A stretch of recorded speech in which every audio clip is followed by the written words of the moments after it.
અત્યારની આ જનરેશન છે એ 2000 સાલ પછી જન્મી છે અને એની આજુબાજુ ટૂંકમાં 1995 થી 2000 છે. અત્યાર જેની ઉંમર 20, 22, 25, 28, 30 છે. એ જનરેશનનો એટીટ્યુડ શું છે? એ જનરેશનનો એટીટ્યુડ છે કે જો હું ખોટો હોઉં તો મને જાહેરમાં લાફો મારી દેજે, પણ જો હું સાચો હોઉં તો હું આટલું એમ કરી પેનો કઢાડી દે, આટલું સહન નહીં કરું. એ એટીટ્યુડ ખોટો છે.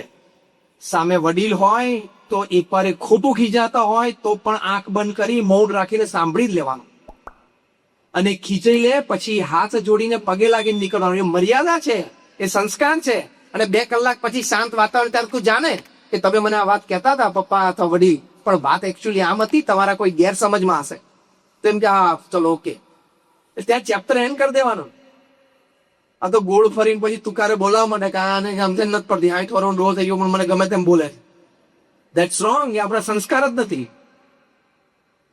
એટલે અમેરિકામાં આવીને 2-4 સ્ટોર ખરીદ્યા અને 2-5 મોટલો કરી એની કઈ બહુ મોટી કિંમત નથી. આ તો લેન્ડ ઓફ ઓપોર્ચ્યુનિટી છે, બધાને મળે છે. અમે એક જણાને મળ્યા હતા, એ મેક્સિકોમાંથી ઇલીગલી અહીંયા આવેલા, ઘૂસેલો 15-25 વર્ષ પહેલા, એની પાસે અત્યારે 20 મોટલો છે.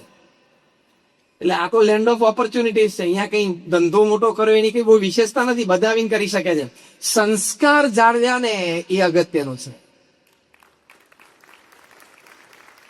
એની માટે પ્રમુખ સ્વામી મહારાજ અને મહંત સ્વામી મહારાજ અક્ષરધામ બનાવ્યા છે. અમને તો પડે પડે એવા અનુભવ થાય છે. એટલાન્ટાનો એક યુવક, એ એના મા બાપનો એકનો એક, હાઈસ્કૂલ પૂરું કરીને કોલેજમાં ગયો એટલે ડ્રગ એડિક્ટ થઈ ગયો. મિત્રો સંગ સોબત મળી ગઈ કે એટલાન્ટાના અમારા BAPS ના યુવકો, કિશોરો બધા અક્ષરધામમાં એ લોકોનો સેવાનો વારો હતો. 15 દિવસના અમે વારા ગોઠવેલા ઝોન વાઇઝ આખા અમેરિકાના. તો એ વારામાં એ પણ ગયો. એના મા બાપ એમ થયું કે આને મોકલીએ. એ ત્યાં ગયો, એ પેલા એને રિહેબ પ્રોગ્રામ્સ માંથી પાસ કરેલો, રિહેબ સેન્ટરમાં પણ ભરતી કરાવેલો, પણ કઈ નહીં થયેલું. એ ત્યાં ગયો અને 1 દિવસ ગયો, 2 દિવસ ગયા, 3 દિવસ ગયા, એને ડ્રગ જ યાદ ના આવ્યું. સેવામાં એટલો આનંદ આવવા માંડ્યો. આજે એ વાતને 8 મહિના થયા એને ડ્રગ લીધું નથી, કમ્પ્લીટલી જતું રહ્યું.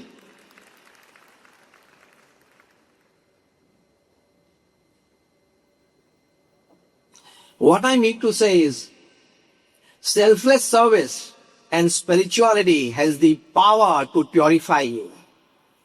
એનામાં એવી તાકાત છે. બીજી વાત, પેલા 300 ડિવોર્સ લોયર્સ લખેલી કે યંગ કપલ્સમાં ડિવોર્સનું બીજું મોટું કારણ કયું છે? તો બીજું મોટું કારણ એ હતું over exposure to social networking sites.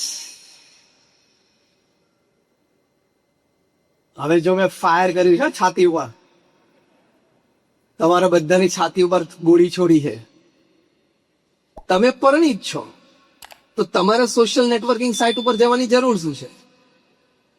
અને કોક અહીંથી મેક્સિકો ને આ બાજુ સાઉથ આફ્રિકા ને ઓસ્ટ્રેલિયામાં કોકની સાથે તમે ફ્રેન્ડશીપ કરો અને ચેટિંગ કરો, તો આ કોઈ પરિણીત વ્યક્તિના લક્ષણ છે? અને પછી કે વી આર જસ્ટ ફ્રેન્ડ્સ. પણ જસ્ટ ફ્રેન્ડ્સ મારું એટલું બધું આવી જાય છે ને, ખબર નથી પડતી. શું કે વી આર જસ્ટ ફ્રેન્ડ્સ, પણ હવે જસ્ટ ફ્રેન્ડ્સમાં 70 જાતની વસ્તુ આવી જાય છે. આવે છે કે નહીં? બધા અનુભવ છે કે નહીં?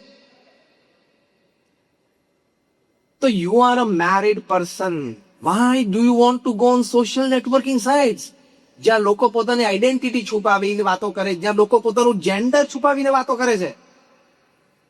આપણે ભારત દેશમાં તો હવે આધાર કાર્ડ લિંક થવાનું છે, એટલે ખબર પડશે કે 3 વર્ષથી કોકને પિંકી સમજીને ચેટ કરતો એ તો રઘો હતો. ખબર પડશે.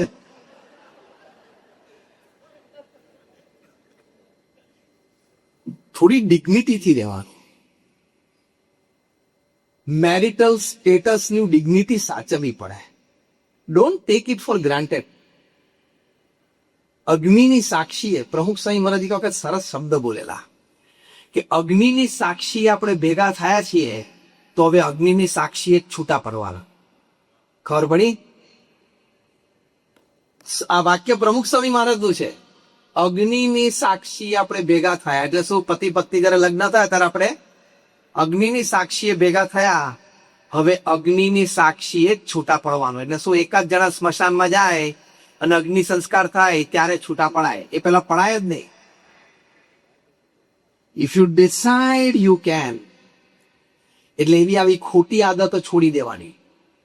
અને તમે સમજો, સ્ક્રીન બાબતે સોશિયલ નેટવર્કિંગ સાઇટ, બીજું ત્રીજું, ટૂંકમાં સ્ક્રીન બાબતે કોઈ પણ વસ્તુ કોઈની છુપાયેલી રહી નથી અને રહેશે નહીં. Take this statement from me today. Screen ઉપર જે કંઈ કર્યું હશે ખેલ, એ આજે નહીં તો કાલે, કાલે તો પરદેશે બહાર આવશે જ. કારણ કે પૃથ્વી ગોળ છે, the world is round, it has no corners, so it does not have the place to keep your wrongs. પૃથ્વી ગોળ છે અને કોઈ ખૂણો નથી, એટલે તમે કરેલું ખોટું કામ એની પાસે સંઘરવાની કોઈ જગ્યા નથી. અને આપણે જયારે છાસ ને જોઈએ ત્યારે અંદર માખણ છે પણ દેખાતું નથી. વલોવો એટલે માખણ બહાર આવે. એમ પૃથ્વી વલોવાય છે, ફરે છે, ઉભરીને બહાર આવશે કે આ ખોટું કરેલું છે. અને તે દિવસે તકલીફ આવશે. એટલે મેરેજ થયા તો મેરિટલ સ્ટેટસની ડિગ્નિટી સાચવવાની. ગમે ત્યાં તમે હેન્ડશેક કરતા ફરો, ગમે ત્યાં તમે આમ હક કરતા ફરો, ધેટ્સ રોંગ. કોઈ એવા ઓવર એક્સપ્રેસિવ થવાની જરૂર નથી. આપણું કલ્ચર બહુ જ સારું છે.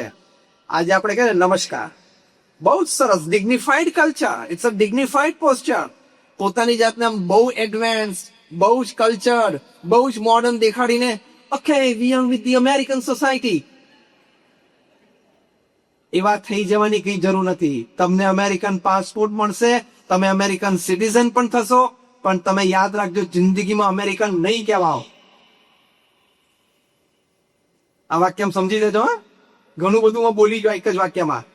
You can be an American passport holder, you can be an American citizen, you will never ever be American. તો આપણું કલ્ચર છે, આપણી ડિગ્નિટી છે. આપણા ઋષિમુનિએ આપણને જે વેશભૂષા આપી છે, આપણને જે રહેણી કહેણી આપી છે, આ લોકો આપણી ઈર્ષા કરે છે કે આ લોકોને જોઈન્ટ ફેમિલી સ્ટ્રક્ચર કેટલું સરસ છે. ઘણા બધામાં હાઉસહોલ્ડ વાઇફ છે તો બાળકોનું ધ્યાન કેટલું સરસ રાખે છે, ફેમિલી રિલેશન્સ કેવા મેન્ટેન કરે છે. એ લોકોને આપણા તરફ આવવું છે ને આપણે આંધળા એના તરફ દોડીએ છીએ. એટલે આ પ્રવચનનો મતલબ એ થયો કે ઘરમાં જઈને આજે રાત્રે 12 જેના ઘરમાં હોય ને કાઢી નાખજો. ખોટા ફેશનેબલ થવાની કઈ જરૂર નથી. એમાં તું કઈ અમેરિકન નથી થઈ જવાનો, કોઈ તને ગણવાનું નથી.